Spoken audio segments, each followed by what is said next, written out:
Save the last dance for me, sweetheart. A child is born and is cared for and loved in order for them to not just to survive, but to thrive. A parent grows old and is cared for and loved in order for them not just to survive, but to thrive.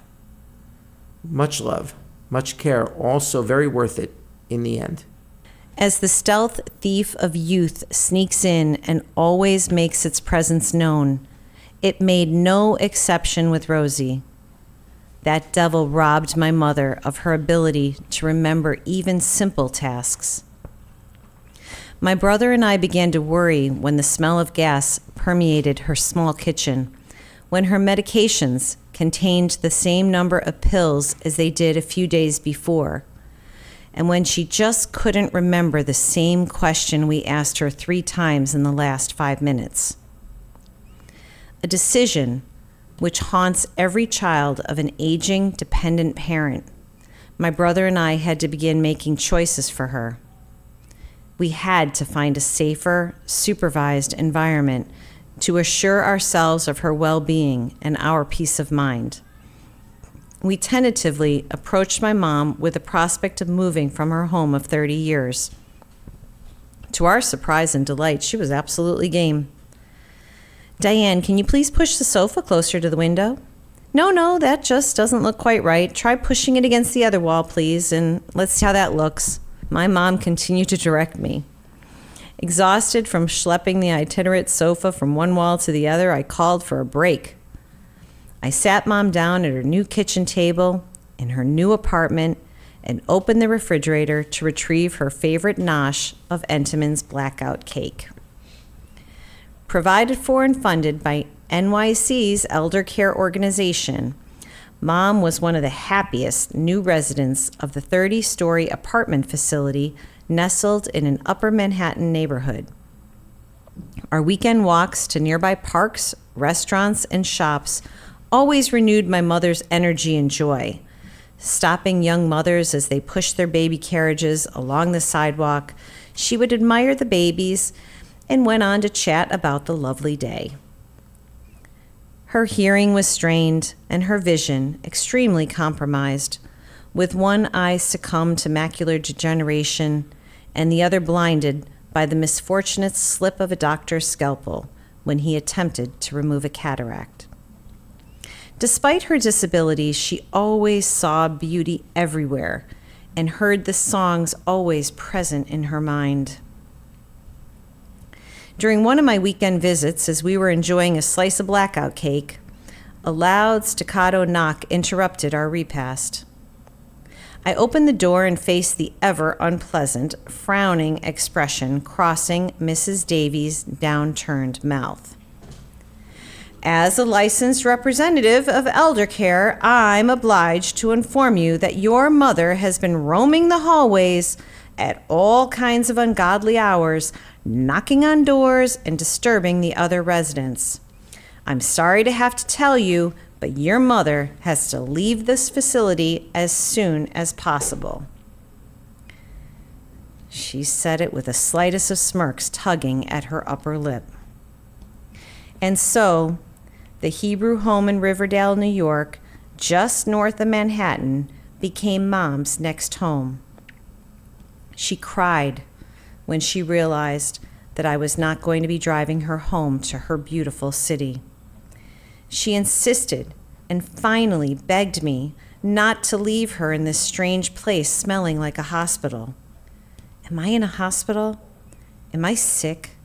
Can you please take me home now? We can't, Mom. They won't let you stay there anymore. I trembled with grief and guilt, my voice shaking, my heart beating too hard against my chest. My tears, uncontained, fell in a steady stream until my mother hesitated a moment before bringing her hand up to my face, dabbing at my tears. She pulled me close in a hug and, rubbing my back, reassured me that she would be just fine. My tears seemed to be much more painful to her than her own. And yes, she really was fine. Her own private brand of rose-colored glasses was placed firmly back on her nose. She saw her new surroundings as her father's elegant home, where everyone was a guest. She would welcome family visitors as if she was the ambassador of goodwill, offering her arm to anyone who wanted a tour of the beautiful grounds overlooking the Hudson River. Hugs and massages were always available to any tired member of the staff. I was sometimes greeted and introduced as her friend from high school. I would gently remind her who I was, and she would respond wide-eyed and smiling and reply, "Of course you're my Diane Chikla, my baby girl." On July 24th, 2010, family and friends gathered at the Hebrew home to celebrate Mom's 100th birthday. The birthday girl sat in her wheelchair, a shell without a smile. On August 12th, 2010, I was alone in a booth at my local diner, finishing off the last of my breakfast and the Sunday crossword. My cell phone chimed, displaying a number I didn't recognize, but I picked it up with curiosity. "Am I speaking to Miss Salmon?" a stoic voice requested. "Yes, this is she. Who is this?" "I am Mrs. Rogers from the Hebrew home. I'm so sorry to inform you that your mother, Rose Jacobs, passed away this morning. Please come to the office here as soon as possible to provide us with all the necessary funeral arrangements." I arrived 2 hours later. I stood in front of her room. The door was closed, yellow tape forming a cross across the surface. Her photo, scotch taped to the door jamb, smiled back at me. I stood for a while, unable to bring myself to open the door. A staff member noticed me and kindly drew me into a hug. With her arm around me, she asked me if I would like to say goodbye to my mom. I nodded my head. She opened the door and stepped aside. My mother's favorite sneakers were halfway tucked under the bed. Her bathrobe hung on a hook fastened to the wall across the bed. Family photos lined the walls. The stuffed animals lining her window still mocked my sadness. There was a gray body bag lying on her bed. It was unmoving and zipped up to the top. I sat down on the bed and told myself that it was okay to unzip the bag. I didn't at first recognize her in death.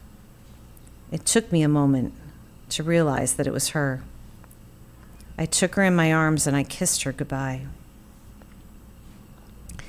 Before I laid her down, I promised her that Daddy would surely be waiting for her there in heaven. He would be anxiously waiting to invite her for another dance. He would hold her close and admire the newest dazzle of pearls, rubies, emeralds, and diamonds clipped on her ears. One of Sophie Nazimovitz's best creations. Mom would wink at Dad, holding him a little closer.